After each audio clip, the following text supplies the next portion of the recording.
Buenas tardes, bienvenidos al webinar número 25 de la IVA. Mi nombre es Ángel Castillo y soy un profesional en recuperación de desastres informáticos certificado por el Easy Council de Estados Unidos. El día de hoy trataremos el tema cómo evitar perderlo todo. Los desastres pueden ocurrir en cualquier momento y en cualquier lugar. Y para evitar perderlo todo, es importante estar preparado. Espero que la información que les compartiré el día de hoy les sea de utilidad. Gracias por su asistencia. Bienvenidos, buenas tardes a todos. Bienvenidos a el webinar número 25. Este significa que tenemos ya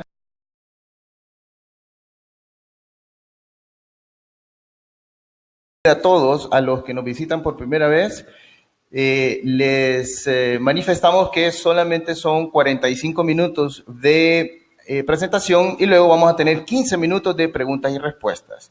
Para que nosotros podamos identificar cuáles son las preguntas de las comentarios, necesitamos que ustedes en la parte de abajo, en el globito blanco con fondo gris, escojan el signo de interrogación, para que cuando la escriban utilicen el signo de interrogación y así nosotros sepamos cuál es la pregunta y la separamos de lo que son los comentarios normales del chat.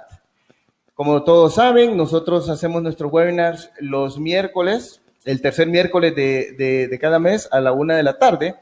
Y más adelante vamos a enviarles una encuesta. Vamos a poner una encuesta durante el webinar para ver si ustedes prefieren algún otro horario en el que nosotros hagamos nuestros webinars. Así que, sin más preámbulo, le damos la bienvenida al ingeniero Ángel Castillo para que iniciemos en este momento.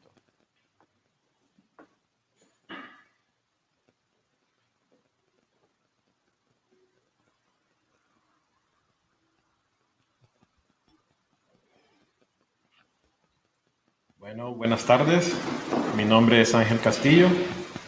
Soy un profesional certificado en recuperación de desastres por el Easy Council de Estados Unidos. Y el día de hoy vamos a hablar del tema cómo evitar perderlo todo.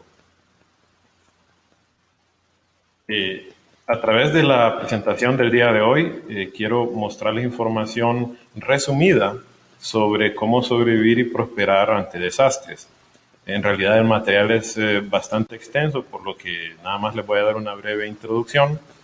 Si tienen dudas que no podamos aclarar durante el transcurso de la presentación, pueden escribirme a mi dirección de correo que aparece en pantalla y que también aparecerá al final, porque en realidad el tema sobre recuperación de desastres es bastante extenso. Pero entonces entremos en el tema. ¿Qué es un desastre? Será lo primero que debemos definir. Un desastre es un evento súbito, calamitoso, que conlleva daño, pérdida o destrucción. Es decir, algo que sucede de repente y que es algo negativo que nos causa un daño. Ganarse la lotería no es un desastre, porque si bien es súbito, no conlleva ningún daño. Además, allá hay otras definiciones que se pueden decir sobre desastres, pero en general es algo negativo y que nos agarra de repente. Ahora bien, ¿qué es un riesgo? Un riesgo es la posibilidad que suceda un desastre, es una probabilidad. Un riesgo del 100% es que el desastre va a suceder y un riesgo del 0% es que el desastre no va a suceder. Bien, pocos riesgos se pueden reducir al 0%. La mayoría de los riesgos solo se pueden reducir a un nivel aceptable. Es decir, que la mayor parte de las cosas a las que estamos expuestos, existe una probabilidad a veces pequeñísima y en otros casos grande, pero siempre existe la probabilidad. Es difícil encontrar algunos riesgos que son cero, que los podemos llevar a cero. Entonces tenemos que manejar niveles tolerables. ¿Y qué es un nivel aceptable? Pues dependerá ya de cada quien y de cada situación. Estos son nada más términos generales. ¿Qué es mitigación de riesgo?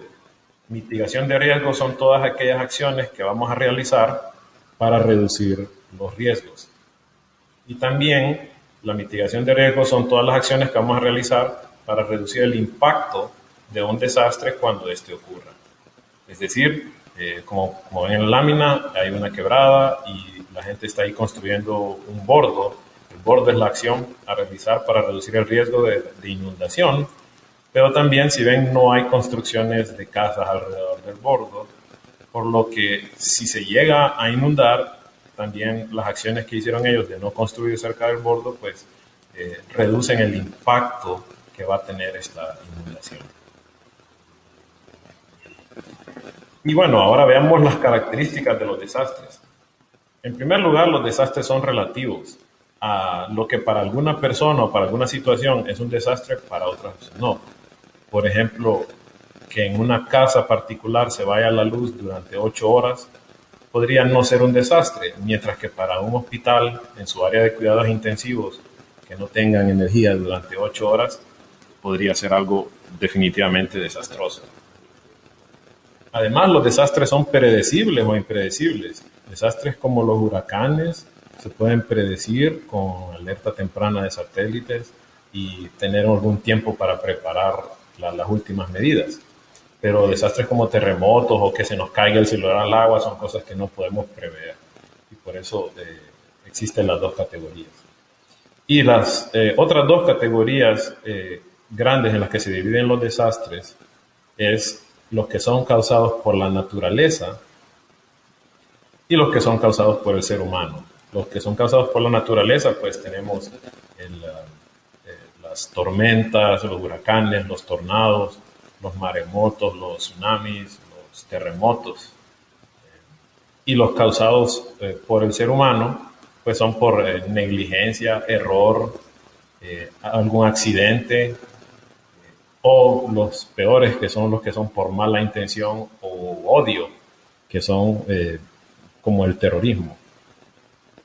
En todos estos casos debemos aplicar la ley de Murphy, que algunas personas conocen, y los que no la conocen, pues la ley de Murphy dice que si algo malo puede pasar, eso va a pasar. Y entonces nosotros debemos imaginarnos que eso va a pasar, lo malo que nos puede pasar, vamos a asumir que va a pasar y nos debemos preparar para ello. También hay desastres pequeños, medianos y grandes, como vemos en las ilustraciones a la derecha. Un desastre pequeño puede ser que se nos caiga el celular al agua y perdamos la información que tenemos en él.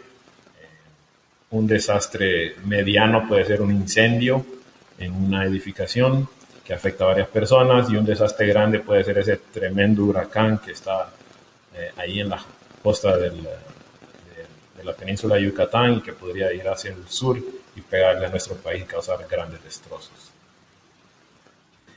Bien, y en esta temporada parece que han habido muchos desastres recientemente, como el huracán Harvey, el huracán Irma y los terremotos que ocurrieron en México, inclusive el terremoto que ocurrió ayer.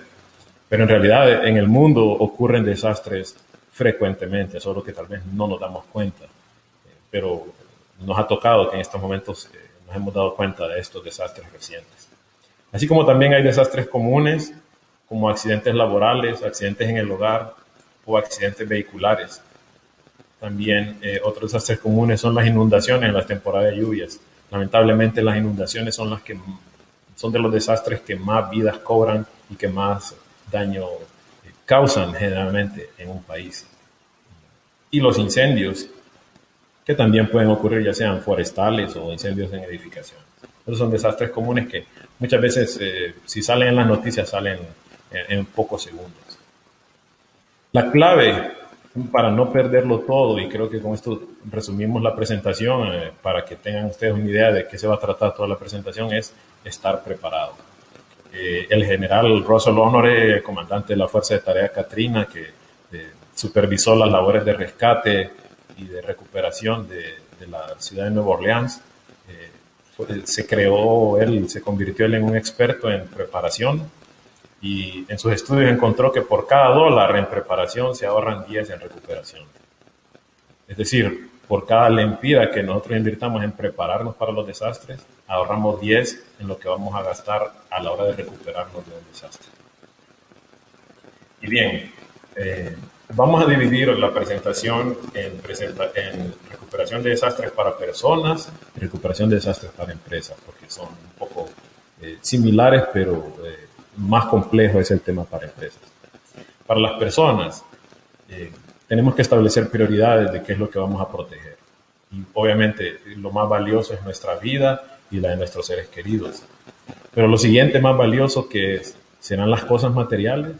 En realidad, de acuerdo a mi experiencia, por haber sido un sobreviviente del huracán Mitch, lo más valioso después de la vida son los recuerdos y los documentos, porque son cosas, en el tema de los recuerdos, son cosas irreemplazables. No puede usted volver a tomar la foto de cuando cumplió 10 años y la perdió porque no vuelve a tener 10 años. Y cosas así similares. Lo tercero más valioso, pues obviamente son sus documentos, que bien es cierto los puede reemplazar, pero cuesta mucho a veces reemplazarlo. Imagínense escrituras de propiedades y cosas así. Son difíciles de reemplazar o de recuperar. Y por último, lo material, como todo el mundo dice, lo material se recupera. Es cierto, hay un gran esfuerzo para recuperarlo, pero se puede hacer. Los recuerdos y su vida no las puede recuperar. Ángel, yo me acuerdo en el Mitch que teníamos una amistad que estaba en una zona de mucho peligro y se escuchaba de que estaba a punto de derrumbarse todo ahí. Y le dijimos, salite, llévate lo más preciado. Y nos preguntó, ¿pero el qué es?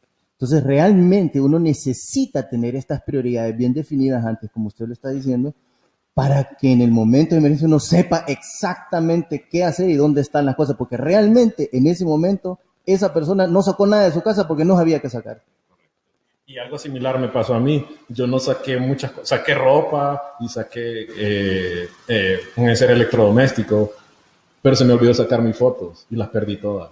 Y se me olvidó sacar un video y lo perdí todo. Y luego me puse a pensar, wow, hubiera sacado eso mejor porque no lo puedo recuperar. La ropa, el enser electrodoméstico no lo puede recuperar. Entonces, por eso hay que establecer las prioridades. Bien, ahora que sabemos qué cosas debemos proteger, empecemos viendo qué riesgos tenemos.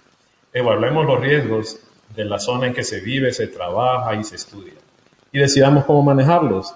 En el tema personal hay dos maneras como manejar los riesgos. Uno es sencillamente evadirlos. Es decir, si está en una zona inundable, pues mudarse a otra zona que no sea inundable. Pero si esa no es una opción para usted, pues la otra alternativa es mitigarlos. Es decir, tomar acciones preparativas a manera de que si se inunda, pues no se vea afectado. Entonces, a la hora de mitigar, debemos actuar sobre los riesgos más frecuentes y los más peligrosos. Una vez que sabemos todos los riesgos que estamos expuestos en el hogar, trabajemos sobre ellos, sobre los más frecuentes y los más peligrosos. Y definamos planes o acciones para reducir estos riesgos. Involucremos a nuestros seres queridos, a la familia, al grupo familiar, y tomemos retroalimentación de todos. Muchas veces uno como jefe de familia cree que uno tiene todo el conocimiento y todas las decisiones, pero en realidad a veces las otras personas en la familia pueden tener otra información que pueda ayudar a formular nuestros planes. Y haga de esto una actividad familiar que le va a dar tiempo de calidad con sus seres queridos. Y una cosa muy importante, practique estos planes. Si algún día dice, bueno, vamos a ver, imaginémonos que no hay luz, ¿cómo vamos a cocinar? Bueno, vamos a tener una estufita de gas. Úsela alguna vez y cocine en la estufita de gas a ver qué tan difícil es, qué tan complicado es y practique esto. ¿Cómo vamos a salir de emergencia de la casa? ¿Qué nos vamos a llevar? ¿Qué no vamos a llevar? ¿Qué vamos a dejar? Y eso. Una cosa importante que se me olvidó mencionar dentro de la vida de los seres queridos es incluir las mascotas, porque las mascotas son parte del núcleo familiar también. Entonces también deben tomarse en cuenta. Y también cuando uno practica los planes, le dan confianza de que lo que ha practicado es útil para uno y que le va a funcionar en el momento de un desastre. Bien, mitiguemos primero los riesgos en el hogar, porque en el hogar es donde ocurren la mayoría de los accidentes. Uno pasa el tiempo en dos lugares, en el trabajo o en el hogar, o si es estudiante lo pasa en la escuela o en el hogar. Entonces, ubiquemos los accidentes en el hogar. ¿Qué riesgos tenemos en el hogar? Pues el calor o el fuego que está normalmente en las cocinas, el agua de pilas, tanques, sanitarios y baños, que puede también ser peligroso, los materiales tóxicos que se manejan en la casa, como químicos de aseo, insecticidas, pinturas, hasta a veces materiales cosméticos pueden ser peligrosos, o gases como gas LPG pueden ser peligrosos, o combustibles. La electricidad y las tomas eléctricas o el mal uso de la electricidad cuando sobrecargamos circuitos también es un riesgo. Los objetos pesados que no estén bien anclados y nos puedan caer encima también son otro riesgo. Y los puntos elevados en la casa, como techos y tanques, también son un riesgo que debemos mitigar. ¿Y cómo podemos hacer para reducir estos riesgos? Pues obviamente tenemos que tomar acciones, cada uno debemos analizar en nuestra casa qué es lo que podemos hacer. En general, algunas cosas que se pueden hacer es controlar el acceso de los niños y las personas con capacidades especiales. Aquellos que no pueden evaluar el riesgo por sí mismos, debemos de controlar que no entren a la cocina, que no se acerquen a la pila, que no se acerquen a las tomas eléctricas y digan, bueno, voy a meter este tenedor en la toma eléctrica a ver qué hace, porque el niño no sabe. No acercarse si usted tiene una cisterna, no dejarla destapada. Esas cosas debemos controlar. En la cocina es útil tener un extintor, porque generalmente un incendio de cocina no se puede apagar con agua. No utilice agua para apagar un incendio de cocina porque lo que hace es aumentar la intensidad del fuego. Eso no pareciera tener sentido, pero así lo es. Y usted puede buscar videos sobre el tema y lo verá. Es mejor tener un extintor de polvo que puede apagar el incendio. O en su defecto, pues utilice tierra o tape la olla que está agarrando fuego y mejor déjela que tome fuego, pero no utilice agua. También hay que cargar adecuadamente los circuitos eléctricos, no sobrecargarlos porque eso también puede producir un incendio, y almacenar con seguridad los materiales tóxicos. Además hay que educarse, hay que saber de primeros auxilios, hay que aprender a usar el extintor, hay que saber dónde se corta la energía en la casa, dónde se corta el agua en caso de que esto sea necesario. Generalmente después de cuando hay una inundación, es útil si usted se va a salir de la casa, corte la energía para que así no le afecte a sus equipos eléctricos, que en algunos casos pueden sobrevivir la inundación, pero si hacen un corto, pues ya no sobrevivieron. Finalmente, un tema muy especial es en toda acción que usted va a realizar en su casa. Si es algo riesgoso que usted normalmente no hace, tómese su tiempo para estudiar lo que va a hacer y, de ser posible, pida una segunda opinión. Si alguien está acostumbrado a subirse a los techos a trabajar, pues es algo que para él es riesgoso, pero no tanto como para alguien que nunca se sube al techo y dice, no, hoy voy a subirme al techo a tapar esta gotera. Y tal vez se para en un lugar donde no se debe parar y se cae y se puede hasta morir. Entonces, debe usted, cuando realice una acción poco común que es de alto riesgo, tómese su tiempo y estudie lo que va a hacer.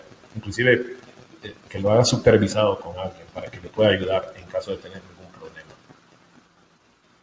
Bien, tenemos que también definir un plan de evacuación, porque alguna vez puede ser que tengamos que salir rápidamente de la casa por un incendio, por una inundación que se acerca o por cualquier eventualidad. Definamos dos formas de salir de la casa. Puede ser normalmente por la puerta que todos conocemos, pero tal vez otra opción sea por la cocina, por la parte de atrás, por una ventana, etc. Expliquemos a todos cómo salir de la casa. También si tiene visitas, explíqueles, porque a veces las visitas puede que no sepan cuál es la otra salida que hay en su casa. Al salir, la última persona puede confirmarle a los bomberos o a alguien si ya todo el mundo salió o si falta alguien o dónde están todos. Y por eso, para no confundirnos, es importante establecer un punto de reunión en el exterior. Y de ser posible, hay que preparar una mochila de emergencia, donde el primero que salga es el que la podría llevar. Y ahí tenemos una lámina de Melcopeco respecto a sismos. Y en la parte superior de la derecha podemos ver que dicen ellos mantengan una mochila con un botiquín, que además incluye medicamentos recetados, linternas, radio, baterías, agua y alimentos no perecederos. Uno puede también agregar a otras cosas que usted considere que sean necesarias en su mochila o reducirlas, ¿no? Depende de las particularidades de cada quien. Y ahí hay una serie de recomendaciones que tenemos para el tema de sismos, pero más quería que enfocáramos en el tema de la mochila, que a veces nos puede resultar útil. Bien, en otras ocasiones puede resultar necesario quedarnos adentro de la casa. Por ejemplo, si hay una fuga de gas en los alrededores, es posible necesario quedarse en casa, o un toque de queda, o una manifestación de la cual ya no nos pudimos escapar. Entonces debemos asegurar puertas y ventanas. Dependiendo de la acción, puede ser que sea necesario permitir el flujo del aire o restringirlo, es decir, abriendo y cerrando puertas o ventanas. También, si nos vamos a quedar por varios días en la casa, es preparar nuestras reservas de agua potable y alimentos no perecederos. En el tema del agua potable, una guía particular es tener 1 galón de agua por día por persona. Esto es para consumo, para tomar, agua para tomar y agua para cocinar. No incluimos agua para bañarnos ahí, ya pues eso depende de cada quien, pero uno se puede bañar hasta con 4 galones de agua, con una cubeta se puede bañar y eso uno lo ve mucho en los pueblos acá. Identifique también, en caso de que vive en una zona donde hay vientos, donde pueden existir vientos huracanados o tornados, la zona más reforzada de su casa, en caso de un riesgo de estos vientos, generalmente es una habitación interna o un baño, y cuando esté lo peor de los vientos, se puede refugiar en ese lugar, si no tiene otro lugar a donde ir, se puede refugiar en ese lugar y estar aislado de los elementos que estén alrededor de su casa. Y también, pues, almacene alimentos que no necesiten cocinarse o utilice formas alternas de cocinar. Si utiliza una estufa eléctrica, puede tener una estufa adicional de querosén o de gas, o usar alimentos que no necesiten cocinarse, o inclusive hasta un fogón. Ahora, en su comunidad, debe también estudiar los riesgos que hay alrededor de su hogar, no solo los que están dentro de su hogar. Por ejemplo, la inundación, la criminalidad, los derrumbes, si hay tráfico pesado en la zona, si hay acceso a la zona que es complicado porque es una sola calle y puede derrumbarse y quedar incomunicado. O por el contrario, si vive en una zona muy transitada y de repente se toman la calle y hay manifestaciones, o si vive alrededor de fábricas, de ferreterías, de fundiciones o de gasolineras. Me ha sorprendido a veces saber que en colonias muy populosas, en lugar donde uno no se espera, hay fábricas de material de aluminio y eso realmente puede ser peligroso para los vecinos si no se toman las medidas de seguridad. Entonces defina límites de personales de riesgo hasta donde aceptarán estos riesgos. En mi caso, cuando yo vivía en una zona inundable, para el Mitch decidí, bueno, si el agua llega hasta este árbol, que el árbol estaba ubicado normalmente a unos 5 metros de la orilla del río, si el agua llega hasta ahí, porque el río iba creciendo, dije yo, si el agua llega hasta ese río, hasta ese árbol, me voy a ir.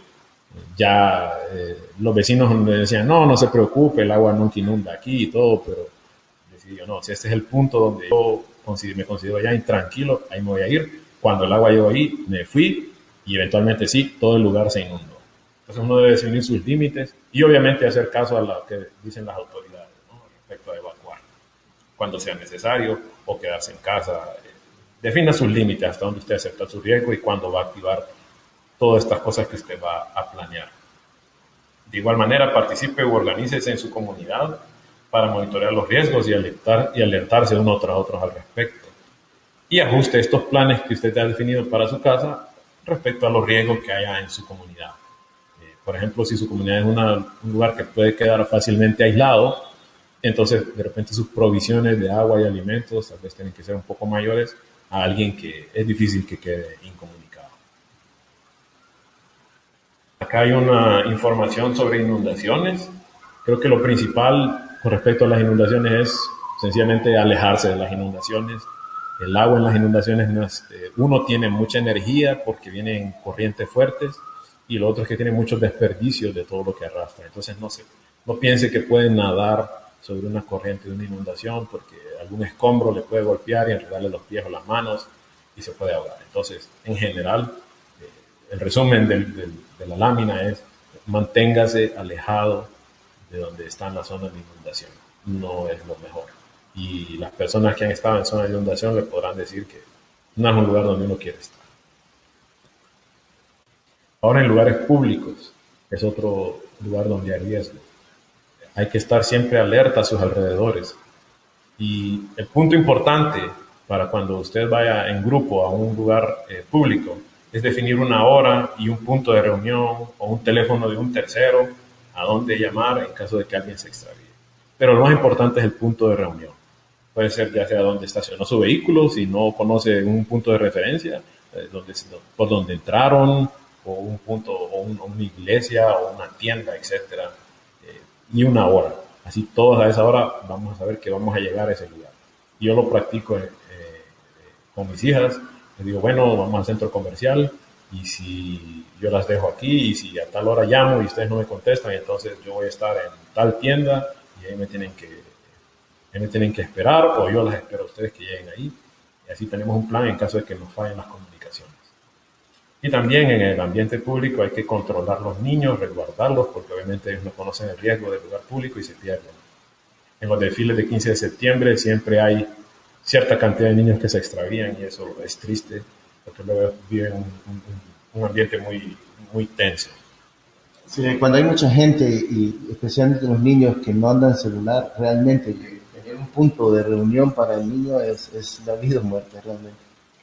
Sí, sí, y vamos a ver más adelante algunas láminas que el mismo CONAPREM tiene al respecto. También en lugares públicos, cuando hay que endurecer el blanco, como dicen los cuerpos de seguridad, hacerse menos atractivo a la criminalidad, reducir, hay que aplicar las recomendaciones de los cuerpos de seguridad, no usar joyas, no usar su celular en público, a menos que sea totalmente necesario. En general, evite los lugares peligrosos como las marchas, las manifestaciones, pero si no los puede evitar, hágase lo más pequeño, lo menos atractivo posible al peligro y de ser posible, aléjese del lugar y si puede estar en grupo, pues también es mejor. De aquí, pues como le mencionaba, hay unas láminas del CONAPREM sobre respecto a eventos masivos y si vemos el tercer punto, dice establecer un lugar, un punto de encuentro en caso de que alguien se extravíe. Eso es importante para ellos. Antes del evento hay que establecerlo. Luego, durante el evento hay que mantener siempre el respeto por los demás, mantenerse en los lugares donde es permitido, ver las señales de salida de emergencia, dónde son las salidas y no generar pánico ni caos a la gente. Y por eso es importante acatar estas recomendaciones. Y después del evento, esperar unos minutos para que se despejen las salidas y poder uno salir tranquilamente y no aglomerarse en la salida. También si se separa del grupo familiar o amigos con los que asiste, pues caminar al punto de reunión previamente acordado y ahí esperarse todos. Sobre todo, como lo mencionaba Carlos, la gente que no tiene un dispositivo móvil o un celular, pues ya tiene el punto de reunión donde se van a encontrar todos en caso que se extravíen. Y si se produce una emergencia, entonces alertar a la gente que le está asistiendo para que busque a sus familiares o busque a sus acompañantes. Eso también es importante. Ahora ya protegimos nuestra vida. Ahora vamos a proteger los recuerdos. Los recuerdos. Ingeniero, muchos están preguntando sobre la parte de tecnología. Solamente es para decirles que de este momento en adelante se habla de la recuperación y protección de data y tecnología. Es correcto. Ahora venimos ya. Protegemos la vida, ahora vamos a proteger los recuerdos. ¿Cómo protegemos nuestros recuerdos en nuestros teléfonos? Los contactos, las fotos, los documentos. Bien, si sus recuerdos son materiales, lo primero que haga es tome una foto o un video de los mismos y almacene las copias de sus fotos y videos en un lugar seguro. Su teléfono no es un lugar seguro, pero es el aparato con el que normalmente toma las fotos. Entonces, ¿qué servicios puede utilizar, qué tecnología puede utilizar para almacenar estas fotos? La más común o la más práctica recomendada sería la aplicación de Google Fotos por dos características. Una porque es gratuita y la otra porque es de uso ilimitado, no tiene un límite de la cantidad de fotos que puede almacenar. Eso usted puede descargar una aplicación para teléfonos iPhone, Android Y para PCs, le sube las fotos a Google Fotos y ahí las puede mantener por siempre y en un lugar seguro.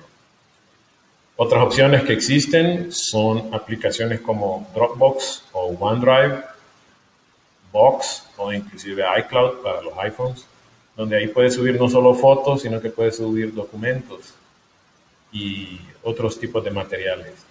Estas aplicaciones son de uso limitado en su versión gratuita. La mayoría tienen 2 a 5 gigas. Por ejemplo, yo uso Dropbox, tiene 2 gigas de límite, pero si alguien desea suscribirse a Dropbox en la versión gratuita, puede obtener una referencia de alguien que use Dropbox. Si no tiene nadie, yo le puedo enviar una y le regalan 500 megas más. Entonces podría tener 2.5 gigas para almacenar todos estos documentos. Y esas son las opciones tecnológicas que tenemos para almacenar los recuerdos. Lo bueno de estas aplicaciones es que trabajan automáticamente. En lo que usted está tomando las fotos, las están subiendo de acuerdo a la configuración que usted haga o las suben a un momento determinado. Y se suben a la nube y usted no tiene que hacer nada para que las fotos estén subiendo, sino que automáticamente se están respaldando. Así usted no tiene que utilizar configuraciones particulares para realizar esta labor.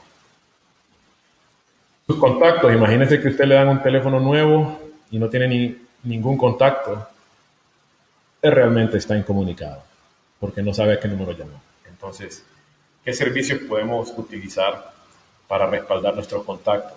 Pues uno de ellos es Google Contacts, que se puede utilizar en teléfonos Android y teléfonos iPhone, es el que utilizo yo, Google Contacts. También para los iPhones existe la misma opción de almacenar contactos en iCloud.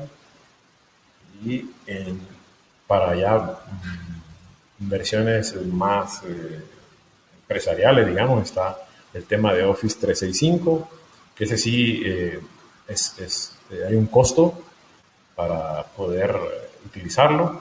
Sin embargo, Google Contacts y iCloud son versiones gratuitas que puede utilizar para guardar sus contactos y evitar perderlos cuando usted tenga estos contactos en su teléfono, y así los puede almacenar. Igual se almacenan automáticamente, de manera que usted pierde su teléfono, instala la misma cuenta de Google Contacts o de iCloud en un teléfono nuevo y todos sus contactos bajan inmediatamente. Y no perdió nada. Ahora, ¿cómo proteger sus documentos? De nuevo, las opciones son almacenarlo en otro lugar, como aplicaciones como Box, Dropbox, OneDrive, y en lugar de Google Fotos existe Google Drive. Eso tiene un límite en todas de cuánto puede almacenar. Así que para almacenar una copia completa de su computadora, hay 2 opciones que yo le puedo recomendar. Existen más en el mercado, pero yo le puedo recomendar estas 2. Una que se llama Veeam Endpoint Backup. Es una aplicación gratuita que se puede descargar de la página de Veeam. Con ello usted puede vaciar el contenido de su computadora a un disco duro externo y tener un respaldo ahí. En caso de que usted necesite recuperar completamente su computadora, pues ahí tiene un respaldo. Esto funciona para máquinas Windows. Para máquinas Mac existe la opción que se llama Time Machine, que ya viene con el sistema operativo y también le permite hacer la misma funcionalidad, que es respaldar su computadora a un dispositivo externo. Con sus documentos físicos, pues escanee los documentos que pueda y almacénelos como los electrónicos, como escrituras, pasaportes, tarjetas de identidad, partidas de nacimiento o títulos. Y de ser necesario, pues utilice una caja fuerte que sea antifuego y a prueba de agua para guardar los documentos físicos. Ahora, lo que vi que en la encuesta la mayoría de personas les había pasado perder su celular, ¿verdad? A todos nos ha pasado. Entonces, ¿cómo evitamos perderlo todo cuando perdemos el celular? Lo primero es pensar que lo vamos a perder. Las posibilidades de perder un celular por un daño, un robo, un accidente o una falla son altas. Entonces, prepárese, utilice los respaldos que hemos hablado para fotos, contactos y documentos. Inclusive aplicaciones como WhatsApp hacen un respaldo automático del contenido de la aplicación cada cierto tiempo. Usted puede utilizar esa funcionalidad automática y respaldar su conversación datos que tenga dentro de esta aplicación. Y así hay otras que también realizan respaldos automáticos del contenido de las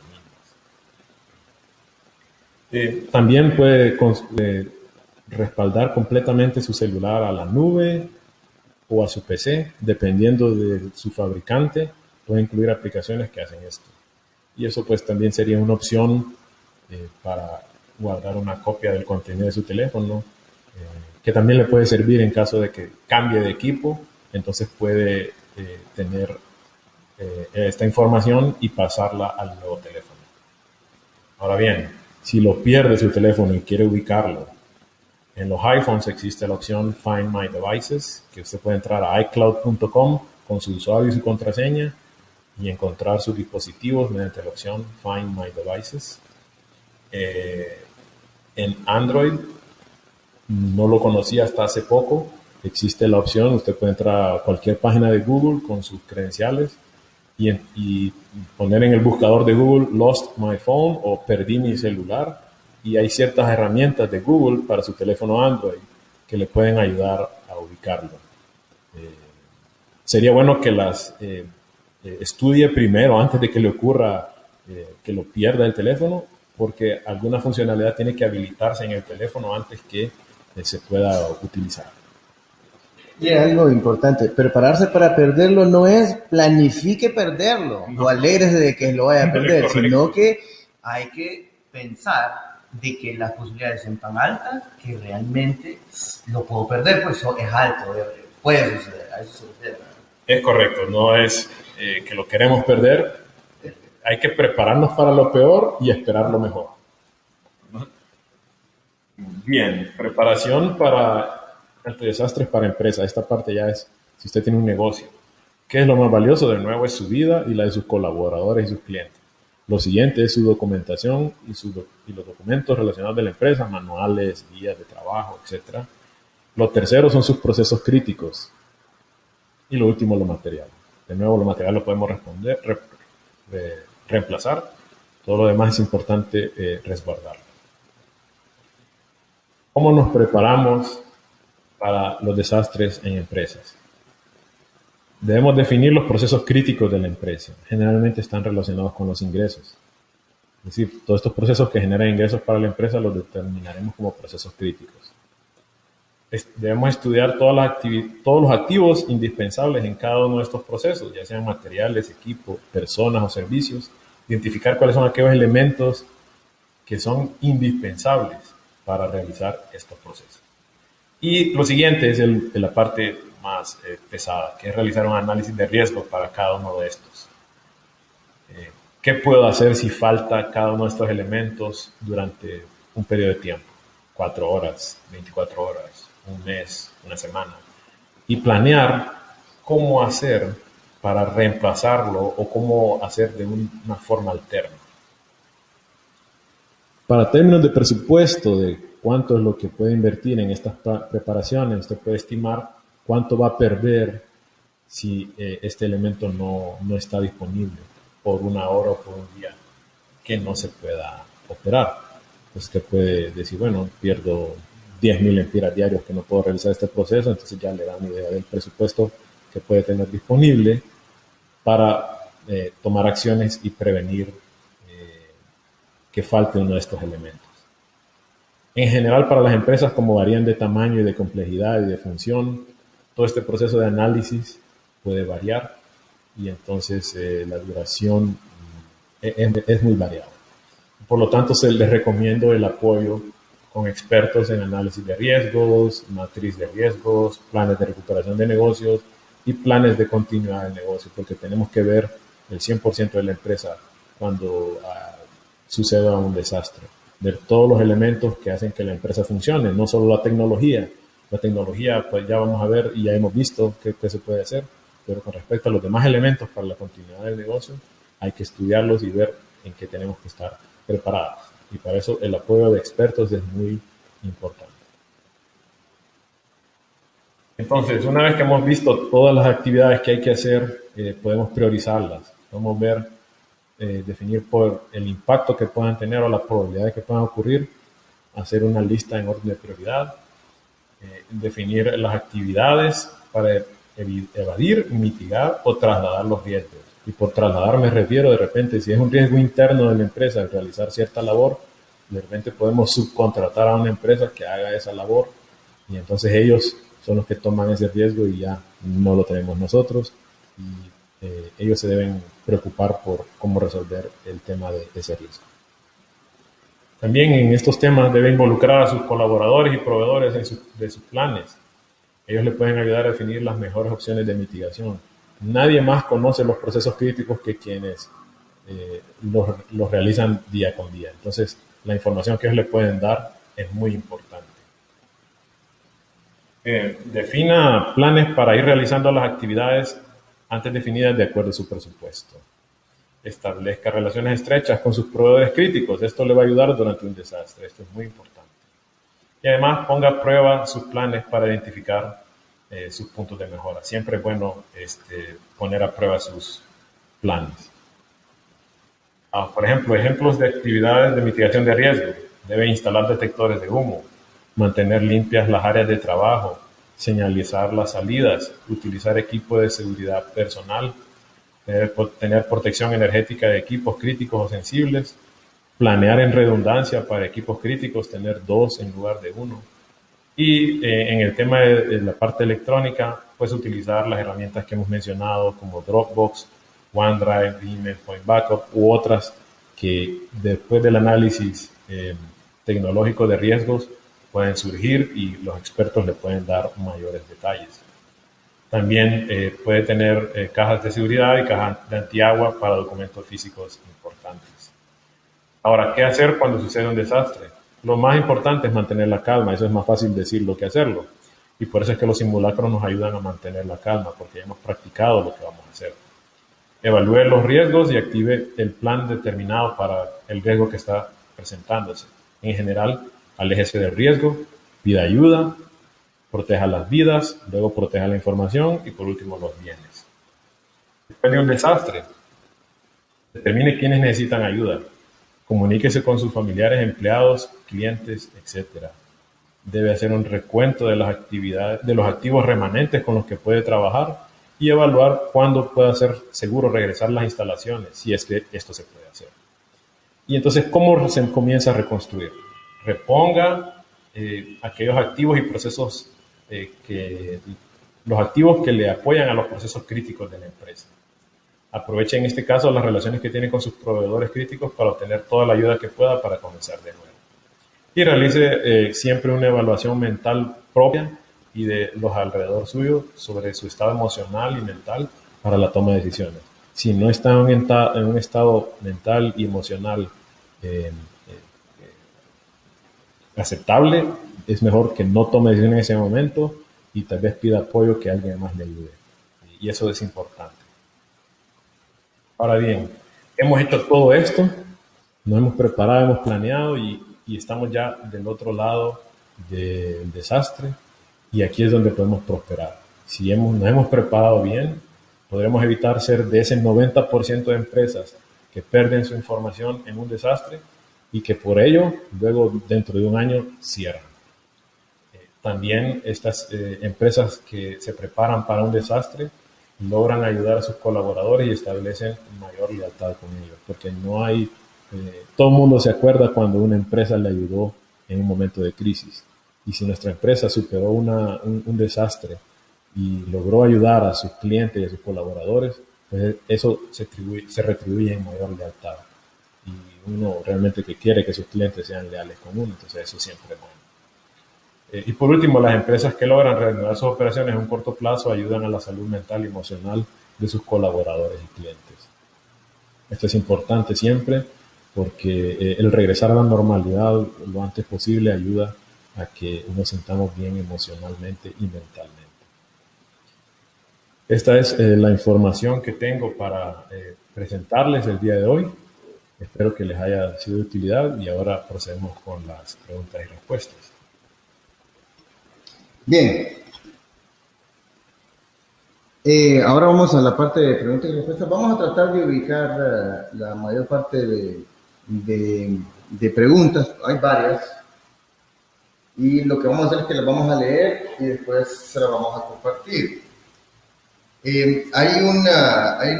Si ustedes se recuerdan, cuando se registraron, había una encuesta. Esa encuesta es para que nos dé información de cómo poder orientar las charlas. Y para los que lo contestaron, le vamos a dar cuáles son los porcentajes de la respuesta. Para la pregunta que ¿sabías que hay forma de proteger todos documentos, fotos y videos sin necesidad de tener conocimientos técnicos? El 61% de las personas dijeron que no sabían. ¿Ya te ha tocado perder toda la información de tu celular, tablet, computadora sin haber podido recuperar algo? El 89% de las personas dijeron que sí. Si sales con tu familia, tienes un plan de emergencia en caso de que alguno se separe del grupo y se pierda sin poder comunicarse. El 87% no tenía, escogieron que no tienen un plan de emergencia. ¿Y has pensado en desarrollar planes de contingencia para las actividades clave de tu negocio ante un desastre, como incendio, inundación o robo?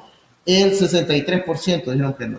Así como vemos, realmente hay desconocimiento de varias cosas y por eso fue que hicimos esta charla. Ahora vamos a ver las preguntas. Tenemos Celio Javier nos pregunta, al momento de presenciar un desastre, ¿qué se debe hacer? Bien, si usted presencia un desastre, lo mejor es mantenerse alejado del mismo y de repente llamar al 911 y pedir la asistencia. A menos que usted sea un profesional, como un bombero, un médico o un paramédico, generalmente lo mejor es mantenerse alejado. Ahora, si es la única persona que está en el lugar y alguien necesita ayuda, pues obviamente puede intentar ayudarle. Pero lo primero es de repente decirle a alguien más, mire, llame al 911 y de repente usted apoyarlo. Pero si ya usted está presenciando el desastre a distancia, lo mejor es llamar. Me ocurrió a mí que un carro se estaba incendiando a una cuadra de mi casa y lo que pude hacer yo en ese momento fue llamar al 911 y llegaron y extinguieron el fuego. No tenía yo elementos y los equipos para poder yo extinguirlo con mis propios medios. Pregunta de Isis. ¿Es conveniente salir de la casa ante un sismo?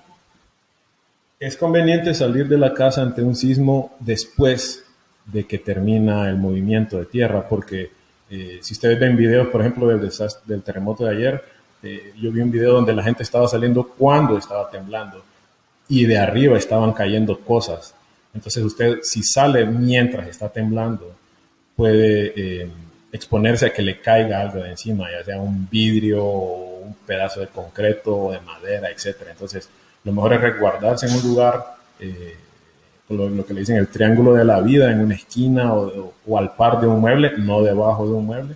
Y cuando ya haya pasado el sismo, entonces inmediatamente salir.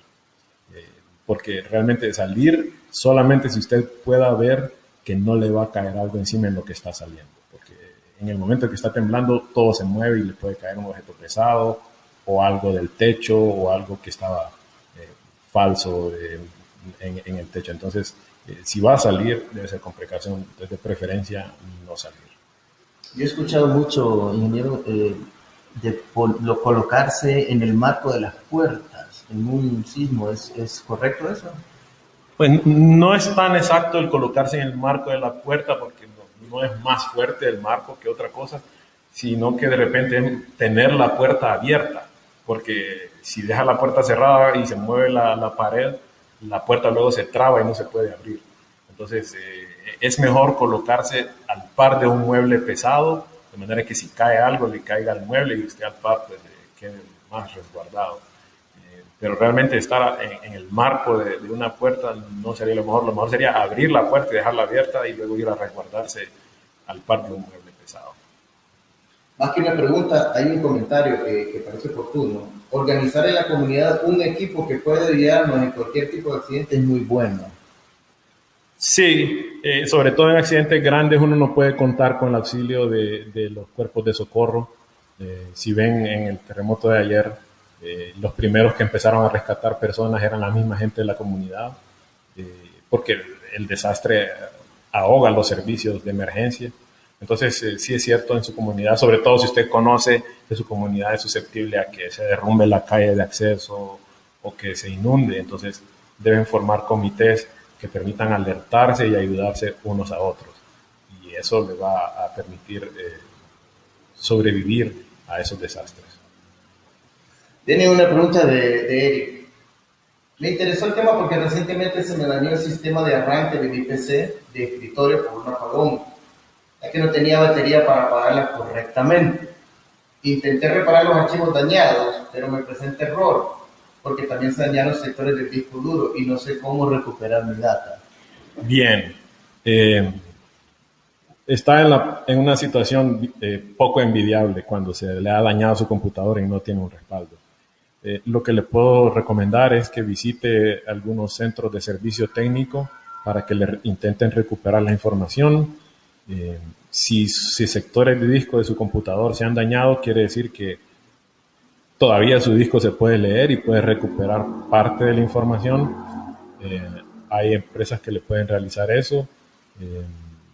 Conozco que en ciertos centros comerciales hay empresas que hacen reparación de computadores y le pueden recuperar la información. Sé que esto no les dé ninguna ayuda, pero sí es importante por eso el mantener los respaldos, porque los discos duros son elementos que tienen su vida útil y fallan. Y aunado a una falla de energía,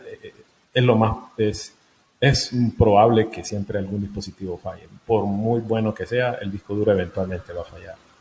Entonces mi recomendación es que vaya a un centro de servicio técnico donde le puedan recuperar la información. Muchas veces me han preguntado a mí que cuántos backups es suficiente, cuántos respaldos son suficientes o ideales. Y yo siempre respondo, no hay suficiente cantidad de backups realmente, que siempre hay que estar. Sí, hay una regla, 3-2-1. Se dice que uno debe tener 3 copias, incluyendo la original, 2 en sitio y una fuera de sitio. Entonces es una regla. Eso no lo había escuchado. 3-2-1. 3-2-1. 3 copias, incluyendo la original, 2 en sitio, o sea, con la que está trabajando y otra copia, y una tercera copia en un lugar remoto. A mí me pasó algo increíble. Yo ya tenía el 90% de mi tesis de maestría y compré una USB nueva para pasarle de una computadora a otra, conecté la USB, moví la tesis, no la copié y la moví prácticamente sin querer, no le presté mucha atención y realmente pensando que la USB estaba nueva de paquete. Cuando trato de abrir esa USB en la otra computadora, se me fue el 90% prácticamente de mi maestría, de la tesis, se fue irrecuperable, no pude. De ese momento en adelante me volví obsesionado con los backups e incluso me enviaba por email también.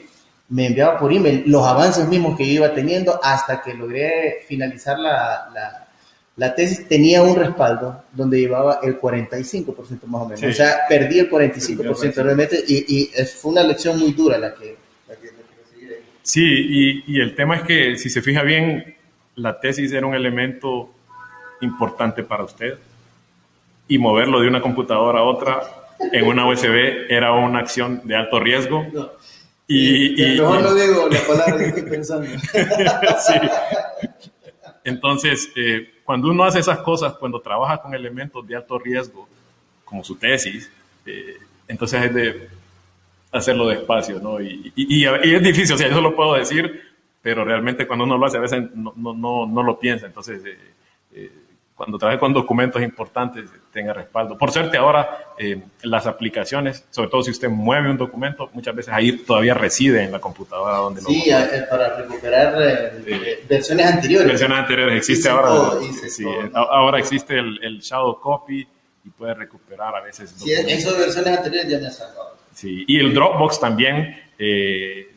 Si usted puede instalar Dropbox en su PC y le dice que le haga un respaldo de una carpeta determinada, por ejemplo, mis documentos, y él está monitoreando todo documento que usted pone ahí, lo está respaldando, y si usted por error lo borra, Dropbox se lo mantiene 30 días, y si por error usted abre el documento, le hace un montón de cambios y lo graba, Dropbox le guarda todas las versiones anteriores. Lo mismo hacen todas las demás aplicaciones como Google Drive, OneDrive, Box. Entonces, todas estas le pueden ayudar contra desastres como el que usted vivió. Sí, muy bueno. También he visto que hay discos duros externos ahora que traen su propio software y uno los conecta y eso lo hace el respaldo inmediatamente de todo, sin necesidad siquiera de uno tener que decirle qué es lo que quiere respaldar. O sea, realmente hay bastantes herramientas ahora. Sí, hay bastantes herramientas. Hay otras herramientas en la nube como Carbonite y una sinnúmero de herramientas que le pueden respaldar toda la computadora. Pero yo le mencioné aquí herramientas que son gratuitas, ¿verdad? También hay herramientas pagadas. Bueno, también hay otras opciones donde todo el sistema operativo y todo está en la nube. Ya Microsoft tiene Windows en la nube, entonces la computadora de uno es una terminal. Exacto. Y uno trabaja en la nube y todos mis documentos, todo Excel, Word, todo está en la nube. Entonces, no hay nada que perder. No hay nada. Sencillamente ahí está todo y no. Exacto, esos son, por ejemplo, el Office 365 en licenciamiento de renta. Le permite tener una licencia de OneDrive con 1 terabyte de espacio para guardar sus documentos, tener Office, Excel, PowerPoint y Outlook en su licencia, instalada en su computadora, pero también lo puede utilizar en la nube. Evelyn habla sobre que perdió una carpeta completa en la PC. No hizo respaldo, obviamente ya respondió esa parte, pero dice, igual me pasó en Google Fotos, me borró fotos de enero a mayo y no sé si se puede recuperar. En Google Fotos, bueno, si usted cuando dice me borró, generalmente algo hizo uno para borrarlas, tal vez fue algo que no se dio cuenta. Entonces lo que usted puede hacer es contactar al soporte técnico de Google Fotos y decirles que perdió una carpeta determinada y si es reciente es posible que ellos se la puedan recuperar. Para el caso, yo le puedo decir en Dropbox, me ha pasado muchas veces que he borrado un documento que no quería borrar y en Dropbox uno puede recuperar el documento hasta 30 días después, digamos que de una forma automática. En Google Fotos sí tendría que contactar al soporte de Google. Ok, vamos a tratar de responder las máximas cantidad de preguntas lo más rápido posible por la hora. Tenemos a Eric que nos dice, Google Drive es seguro, nadie más tiene acceso a ver lo que subimos, solo accediendo con mi cuenta registrada se puede tener acceso a esa data.